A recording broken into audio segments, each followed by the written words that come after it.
আমি যে ভিডিওগুলো দিচ্ছি হয়তো অনেকের মাইন্ডে লাগছে, আমারে আপনারা ক্ষমা সুন্দর দৃষ্টিতে দেখবেন। আমি আর ভিডিও দিব না। সায়দাবাদ একটা বাসে উঠছি, বইটই নিয়ে কুমিল্লার একটা গাড়িতে উঠছি।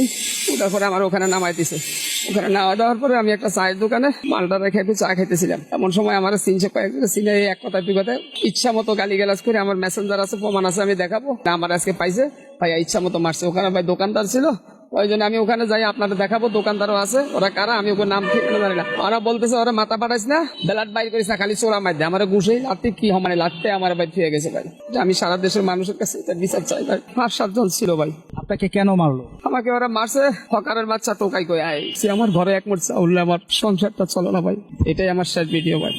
আমি সারা বাংলাদেশের মানুষকে আমি বলতে চাই, আমি যে ভিডিওগুলো দিচ্ছি হয়তো অনেকের মাইন্ডে লাগছে, আমারে আপনারা ক্ষমা সুন্দর দৃষ্টিতে দেখবেন। আমি আর ভিডিও দিব না। সারা বাংলাদেশের মানুষের কাছে বলবো, আমার 3টা মেয়ে ভাই, এখন আমি অফ একজন, আমার ঘরে এক মুঠ চাউল নাই, আমার সংসারটা চলে না। যদি কোনো সহৃদয়বান ব্যক্তি থাকেন, লাইভে এসে কোনোদিন কাউ কাছে বলি নাই যে ভাই আমাকে সহযোগিতা করেন। আজকে আমার পিঠ দেওয়ালে ঠেকে গেছে, প্রয়োজন আমার বাসায় যান, দেখেন আমার 3টা মেয়ে। আপনারা যদি পারেন আমাকে একটু আর্থিকভাবে সহযোগিতা করেন।